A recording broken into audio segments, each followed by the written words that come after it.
Welcome to the end of 135 days of January.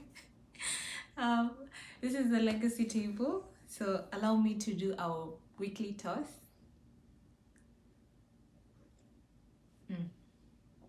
Karibuni sana. Yeah, if you don't know who I am, my name is Nachasa Kimberly. I host this podcast every week.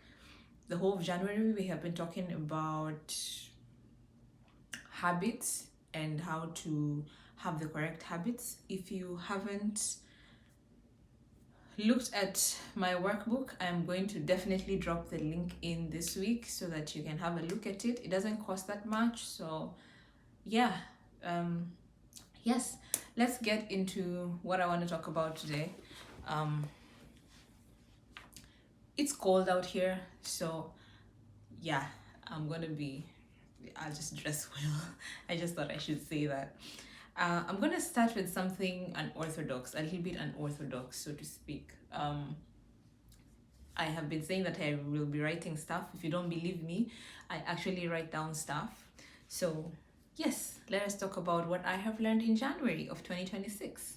So the first thing is time does not repair stuff. It only reveals what needs to be dealt with.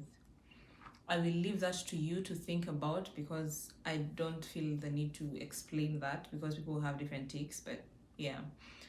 The second one is kind of debatable for the guys. For the girls, I'm sure we're fine, but for the guys, put on paper exactly how you feel. I have a short story about this one. Because I'm a girl, I have had diaries since I was a girl. I was actually, like, before I left home, I looked through my stuff and I went through my high school diaries. I was like, Lord. But I'm grateful that I wrote those things down. I also wrote things down through my undergrad, and then I got heartbroken by a guy, so I stopped writing for a while. Do not ask me what I did with that diary for that year. Put down exactly what you feel. This is why it helps. It helps you not to react immediately because you get to pause, to observe, and then you get to respond. I actually saw this work for me a lot of times when I wrote things down, because then I'd read them again like after a month and I'd be thinking, girl, are you sure he likes you? I don't think so. Wish I saw that in that episode where somebody broke my heart, but anyway, I see it now. So put on paper exactly how you feel. For guys, please go share with your guy friends. I think we're living in a century where guys are very open to speaking. So if you don't want to speak to your girlfriend, your wife, your sister, your mother, your auntie, your godmom, please go speak to another guy. It helps put things into perspective, and then you don't get to react immediately. You get to take a pause, because when somebody's listening to you, they can always kind of help you, unless you have some weird friends. Anyway, the third thing that I did learn is, and this one is interesting for me, what is precious is not often displayed, but it is very much protected. This I learned in the most amazing of ways this past year. I cannot tell you just how much I was protected from so much, and I only came to find out about it like months later. So yeah, my mom used to give me this analogy when I was younger. She used to tell me, my daughter, you are not one person that I want to just put on display just for the sake of it because I have a daughter. But I look at you as my precious jewel that I only bring out when royalty comes to visit. Never understood why she told me that. I just thought she was doing what mothers do. But now that I'm older, I get it to some extent. I get the protection. I just feel more valuable. Of course, it doesn't take away from, me being valuable, but yeah. What is precious is not often displayed, but it is always protected. Think about it like a museum. I mean, yeah, you might see stuff like on display and whatever, but you try and get it, you're gonna hear the alarm. So Yeah. The fourth thing that I did learn in the month of January is the obstacle is what you refuse to leave behind. Come to the front if you are carrying anything from the past and letting it hold your hand. Come to the front. Okay, are you here? We're going to cut those things off because everything that you keep holding on to is just an obstacle to what the future holds. And it's also a stumbling block to your present. As somebody who has gone through a domestically violent home, it wasn't until I was in my mid-20s that I realized that, yeah, sure, we slept outside, we were beaten stupid, we were constantly shouted at. It was a very abusive environment. But I'm 25. Like, the most I can do for myself, at least, is heal from those wounds, even if the perpetrators will never ever apologize for their part in it. But I need to take responsibility and just heal from it, because then it kind of skewed my way of how I looked at people. And once I just let go of those obstacles, I'm very free. My professor actually told me I've got a pep in my step these days. I was like, I do. But yeah, the obstacle is what you refuse to leave behind. Please leave behind those things that they just ain't worth it. They're not. The last thing that I did learn before we get into our episode is that everything requires loss. This one I'm going to talk about it this way. Yes, I'm having a nerdy moment, so bear with me. For everything that requires addition, there has to be subtraction that occurs. If your hands are full like this, nobody can add anything. You need to open them up. Something needs to be let go so that you can get something better. Okay, are we together? For anything that requires multiplication, if you have it whole like this, guess what? If you need it to become more, you need to divide it into different pieces that can go out and multiply. So everything requires loss. Are we together? So come to the front, pull up a chair. Let us begin our talk on structure versus promises. I've been mulling over this the entire January, and what a perfect way to end it for the month of January. How many of y'all were promised stuff? If you've ever been promised stuff, hi. There's one thing that I was always promised as a child that I never got. I'll probably get it in my adulthood. I'm very sure I will get it. But trivial for somebody who's watching thinking, you're mad about a bicycle. There are other things to be mad about. I know, but as a child, when you see your cousins get switched bicycles every year, it does something to you. Probably should buy a bicycle right now. No, I won't buy a bicycle, but yeah, I've got a couple of other notes that we're going to be going through. But yeah, here we talk about leadership, mentorship, and everything in between when it comes to the building of our legacies. Do I believe that legacies are built in a day? No, I think that they take time, and things that take time have structure. They don't just have promises, they have a lot of structure. So let's get into what I believe structure should be. Okay, so how I've defined structure is into 3 parts. The first one is physical structures. So this is stuff that you write down. Remember my second lesson? Write down exactly how you feel. Yeah. So physical structures involve you coming up with things like blueprints, things like standard operating procedures, things like organization charts, that sort of thing. Once it's written down, more like a constitution, people can't really go against it, and if they do, then it serves the idea of either evaluation or punishment depending on the situation. So we have physical structures, and then the second thing is behavioral structures. This is just, I feel like everybody should already have this, but I feel like there are people who just, I have talked about this the entire month.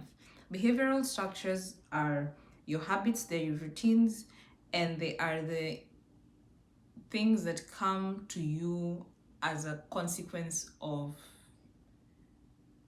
being practiced. Okay? If you are used to waking up at a certain time, you always find yourself waking up then. But if you're the kind of person who just sleeps whenever and wakes up whenever, your life is going to follow the same trend. So behavioral structures kind of allow you to know your surroundings, know how you operate. They help you learn who you are. Okay? I must have said this in one of my episodes, but I believe that habits build character and character maketh a man. Without character, and what you are. Third thing, which I have hammered into everybody, foundational structures or principles, your non-negotiables. This is something that if you're older, you have been taught this at some point in your life. When they're talking to you about spouses, there are non-negotiables that you need to have in your life. There are principles that you need to abide by.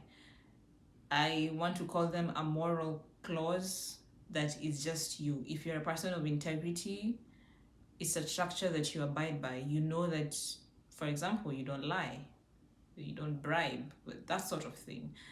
I have said this before, but sometimes I find it so hard to lie. Like, I'll either fidget or I'll be like, I'll condemn myself. So I just choose not to lie. I just choose to keep quiet or just quietly walk away or just to leave you there, because that's my own principle. I don't know about yours, but I feel like every person needs to have laws that govern how they live. It's kind of different from behavioral, because behavioral is kind of things that you normally do, but principles are what you abide by even as you're doing the thing. Behavioral could just be, I go to sleep at a certain time. Like, I know for me, don't be calling me past 10. Like, I don't even say it in a bad way. I fall asleep. Case in point, there's this series that I have been watching. It has 6 episodes, okay? 6.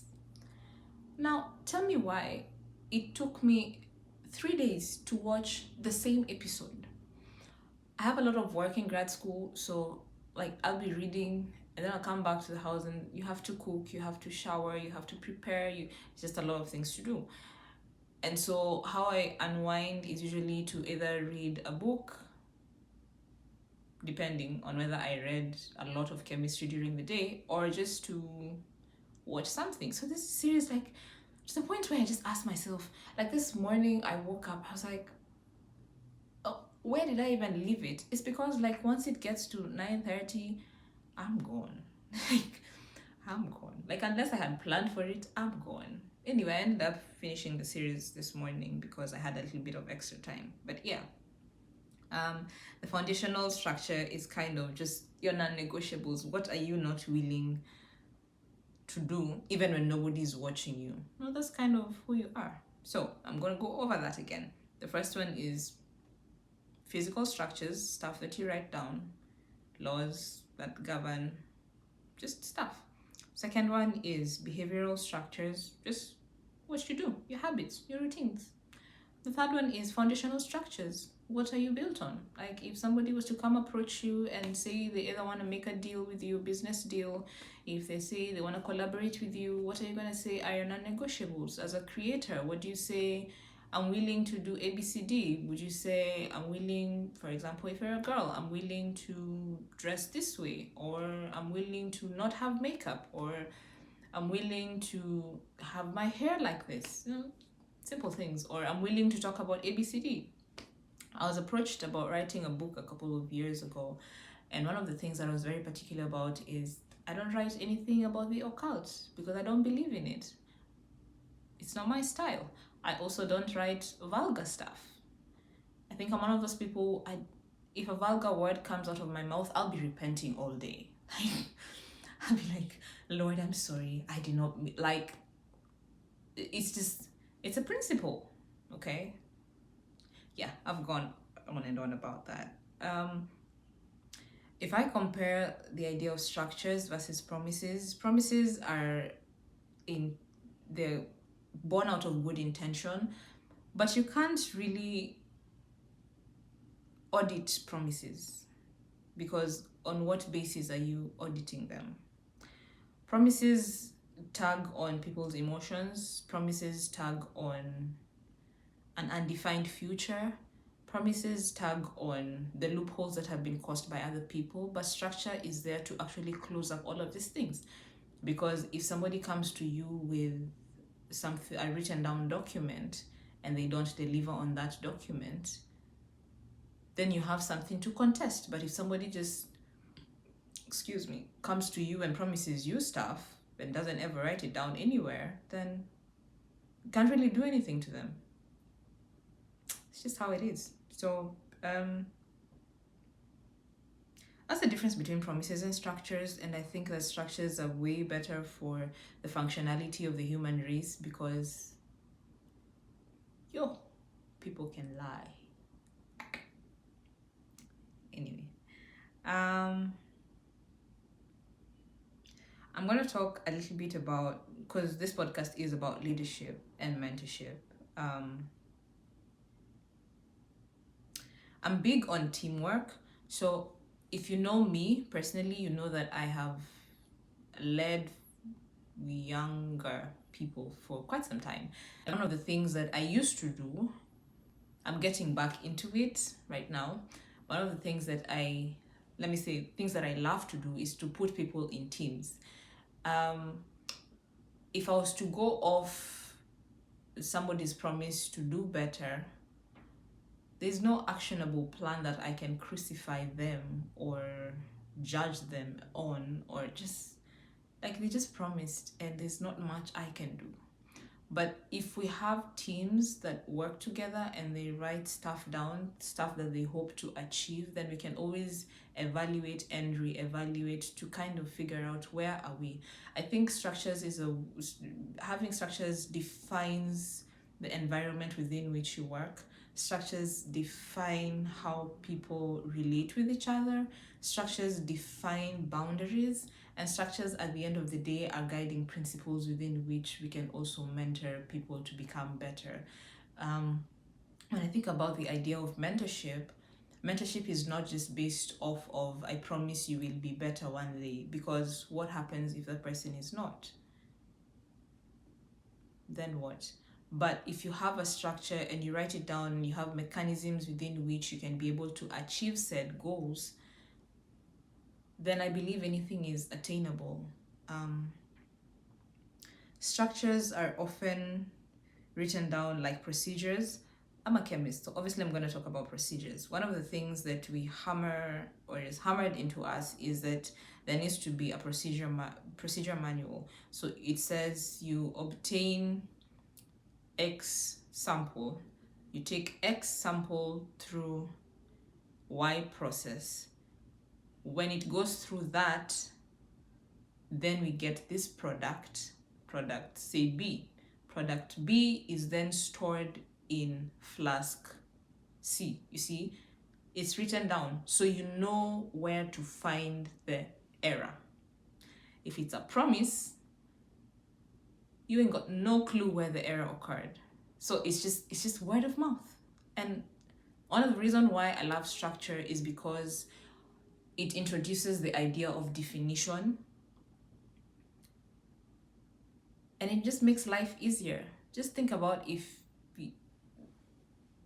I'm going to use this, and if you want to get offended, but yeah. If you're seeing someone and they never ever define what you are, what do we call that? Because it's not defined. You get it? If you're in a relationship, then it's more or less defined, because you can have a conversation with somebody and you can say, these are my non-negotiables. This is what I expect. If it's not, then we can always revisit, we can always review. I'm not opposed to that, but if it wasn't defined in the first place, then feelings get hurt when it just wasn't defined. You get what I'm saying? So yeah, structures are a good thing because they explain the process through which stuff is done. Yes. I do have a couple of questions that I have written down that I think would be helpful to any leader who's watching out there. Number one, do you have core structures in your life that actually govern who you are as a leader before you even begin mentoring somebody else? Do you have things that define who you are? Must have talked about this in one of the episodes. If somebody was to be talking about you, say for example, just talking about you, would one of your mentees or your peers be able to recognize who was being talked about? I was once in a conversation where two people were talking about a very close friend of mine. They did not care to mention his name, but as I sat down there, I was like, I know exactly who you're talking about. I was like, and so they were like, yeah. I was like, yeah, because they have a really good work ethic. It's just who they are. They come in at a certain time, they get the job done before they can start play. Well, play within work is not a bad thing, but if you play more than you work, then.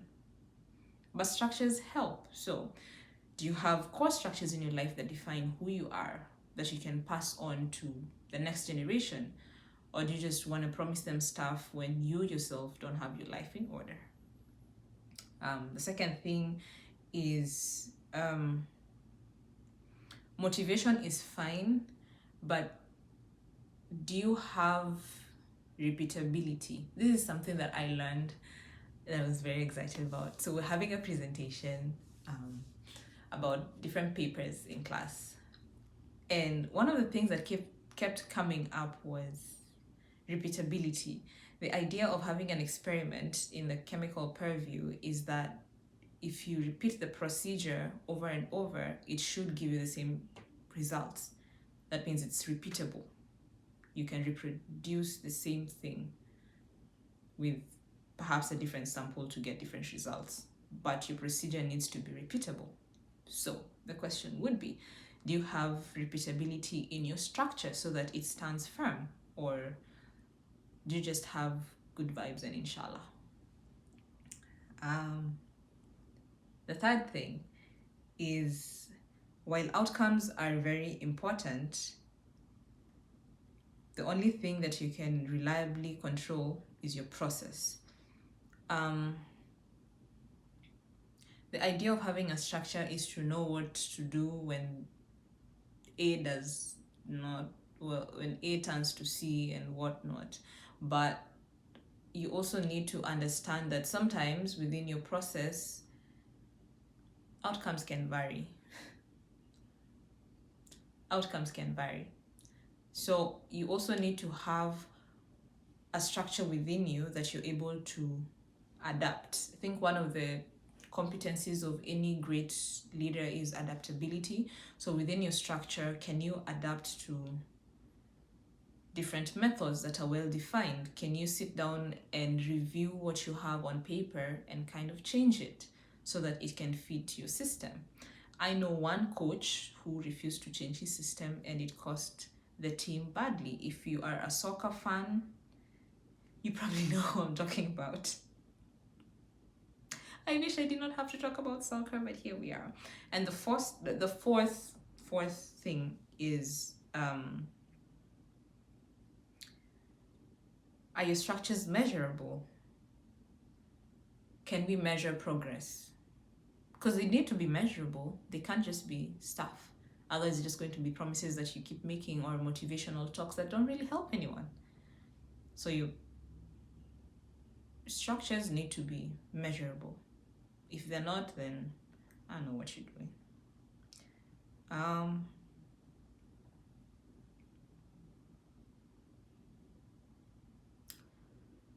As I think about how to even bring this round circle, I just ask, and I probably did say this in my previous episode, but I have been writing stuff down. Okay. I challenge you. Please write stuff down. I'm a Christian, so I'm gonna obviously refer to the Bible. Um, there's a reason why God wrote the Ten Commandments.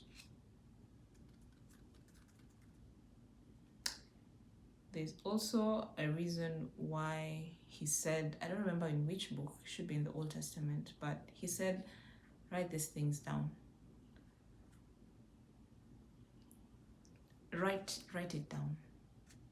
There's a lot more that I could say, but write it down. The mantles that we pass on for the pillars to stand, they're mostly because stuff was written down, stuff that we can always go back to. If you think about a building, if you ain't got the blueprint of that building, there's stuff you just won't know. I'm going to close with one of, I think, the greatest series to ever be written. That's my opinion. If you have a different one, that's okay. But there's a series called Prison Break that I watched way back when. Can't even remember the year. But there's a way Wentworth Miller or Michael Scofield had the whole prison tattooed on his body, and he knew exactly where to go, when to go, and if there happened to be a failure, he had a backup plan. That's exactly what it means to have structures and systems in place, because then you know what to do, when to do it, how to do it, and fall back in case something goes awry. I'm not saying miracles can't happen, they can. But there's also a reason why God decided he was going to create the earth in 6 days. There was structure and order. If you read the book of Genesis chapter 1 verse 1, it says, in the beginning the earth was formless and desolate. But then we have a system. We have the solar system. We have different oceans. There's a way the current goes back and forth. We got mountains. We got the high altitudes. We got the valleys. Structure, not promises. This has been the Legacy Table, and I am your host, Nachasa Kimberly. See you in February.